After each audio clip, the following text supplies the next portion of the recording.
नमस्कार दोस्तों, कैसे हैं आप। आज हम बात करेंगे एक ऐसी जगह के बारे में जहां दिन में तो लोगों का आना जाना लगा रहता है, लेकिन रात में कोई नहीं आता।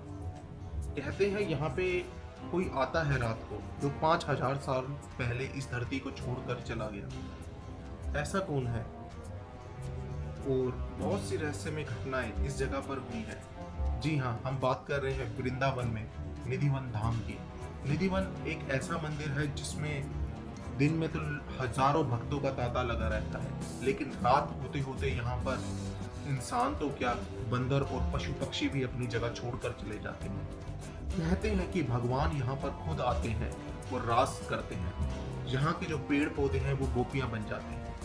आप कभी वृंदावन गए हो और निधिवन गए हो तो आपने देखा होगा यहाँ के जो पेड़ पौधे हैं वो आपस में ऐसे लिपटे हैं जैसे दो लोग आपस में लिपटे हैं। कहते हैं ये दो लोग आपस में एक श्री कृष्ण बन जाते हैं और दूसरा गोपी।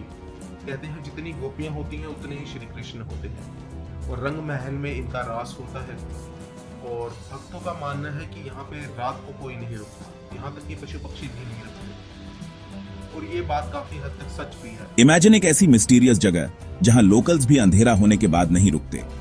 वेलकम टू निधिवन की एन्चांटिंग दुनिया वृंदावन में, जहां लेजेंड के हिसाब से लॉर्ड कृष्णा खुद आज भी हर रात राधा और गोपिस के साथ अपनी डिवाइन रसलीला खेलने आते हैं। लेकिन असली ट्विस्ट ये है, जैसे ही सूरज ढलता है पूरा एरिया लॉक कर दिया जाता है।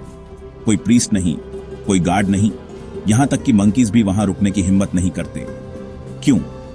क्योंकि ऐसा माना जाता है कि जो कोई भी इस सीक्रेट डिवाइन डांस को देखने की कोशिश करता है वह जिंदा नहीं बचता। कुछ कहते हैं कि वे पागल हो जाते हैं और कुछ कहते हैं कि वे गायब ही हो जाते हैं। और दुनिया को यह मिस्ट्री सबसे पहले किसने बताई? स्वामी हरिदास ने, एक ऐसे सेंट जो कृष्णा को इतने डिवोटेड थे कि कहा जाता है कि उन्होंने एक बार रसलीला की झलक देखी थी और वे उसके बारे में बताने के लिए जिंदा भी रहे। आज आसपास रहने वाले लोग भी यह पक्का करते हैं कि रात होने पर उनकी खिड़कियां कसकर बंद हों और पर्दे खींचे हों। वे कहते हैं कि कभी-कभी उन्हें घुंघरूस की हल्की आवाज सुनाई देती है या हवा में फूलों की मीठी खुशबू आती है, लेकिन कोई भी बाहर झांकने की हिम्मत नहीं करता। तो क्या यह सब बस एक कहानी है या निधिवन में सच में कुछ मैजिकल है जो लॉजिक को डिफाई करता है? कुछ कहते हैं यह फेथ है, कुछ कहते हैं यह फियर है, लेकिन सभी इस बात से सहमत हैं, निधिवन के रात के सीक्रेट्स को अनटच्ड छोड़ देना ही बेहतर है। इसी बात के प्रमाण के लिए बहुत से लोगों ने बहुत सी कोशिशें करी उन्हें देखने, लेकिन कोई सफल नहीं हो पाया। कुछ लोग तो पागल ही हो गए और कुछ लोग जो मिले वो गूंगे या बहरे हो गए और कुछ लोगों की तो मृत्यु ही हो गई। ऐसे ही एक पंडित थे 1950-60 के दशक में।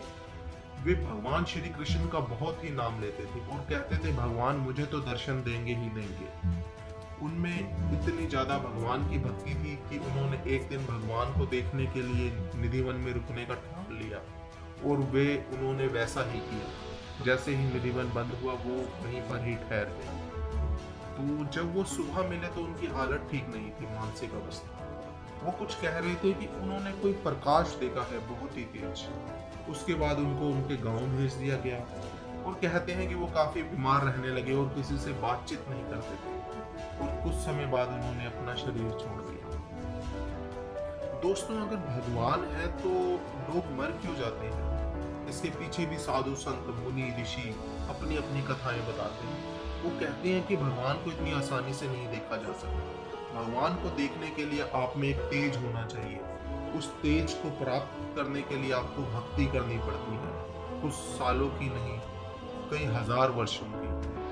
तो इसलिए आप उस तेज को सहन नहीं कर सकते और अपना शरीर उसी समय छोड़ देते हैं। उसमें भगवान आपको नहीं मार दे, लेकिन आपके शरीर की वो अवस्था ही नहीं हो सकती कि आप उस तेज को सहन कर सकें। इसी के साथ ही ये 2015 और 16 की बात है। 3 दोस्तों ने दिल्ली से वृंदावन जाने का प्लान बनाया। उन्होंने अपने साथ एक कैमरा भी लिया और वही उन्होंने किया। निधिवन में छुप कर बैठ गए। वो दुनिया को दिखाना चाहते थे कि ऐसा कुछ भी नहीं है, ये सब एक वहम है। पर जैसे जैसे रात बीतती गई, उसके बाद जैसे ही वो लोग सुबह मिले तो सुबह 2 लोग तो बेहोश थे और एक की मानसिक स्थिति ठीक नहीं थी। वो कुछ बड़बड़ा रहा था लेकिन किसी को समझ नहीं आ रहा। इसके बाद उन लोगों को, घर वालों को वहां बुलाया गया और उन बच्चों को उन्हें सौंप दिया गया। उसके बाद ज्यादा कुछ पता नहीं चला। इसी के साथ ही एक रूसी महिला आई, उसने भगवान को देखने की इच्छा जताई, या वो ये बताना चाहती थी कि भगवान तो है ही नहीं। तो इसी में उसने पास में ही एक होटल लिया, उस होटल में एक कैमरा लगा दिया। लेकिन जब सुबह उस लेडी से मिलने गए तो पता चला कि वो पागल हो चुकी है। वो कह रही थी कि मैंने कोई प्रकाश देखा, बहुत तेज था, मैंने उन्हें देखा है, मैंने उन्हें देखा है, आई सॉ देम। बट किसी ने उसकी बात पे उस समय विश्वास नहीं करा। बाद में कहती है कि वो महिला भी नहीं बची। तो इसलिए वहाँ साधु संतों का कहना है कि भगवान को ना ही देखा जाए तो अच्छा है। अगर आपको देखना ही है तो आप अपनी खुद की भक्ति कीजिए, उस भक्ति से उस भगवान को प्राप्त कीजिए, तभी भगवान आपके पास आकर बैठेंगे और आपसे बातें करेंगे।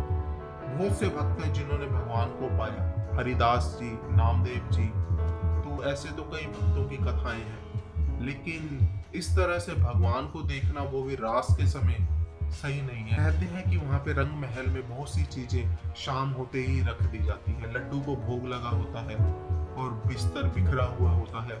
कहते हैं कि भगवान वहाँ आते हैं, रास करते हैं और चले जाते हैं। आपको आज का एपिसोड कैसे लगा? कृपया हमारे चैनल को सब्सक्राइब करें। हम नई ऐसी ही मिस्ट्री के साथ आपके सामने आते रहेंगे। धन्यवाद।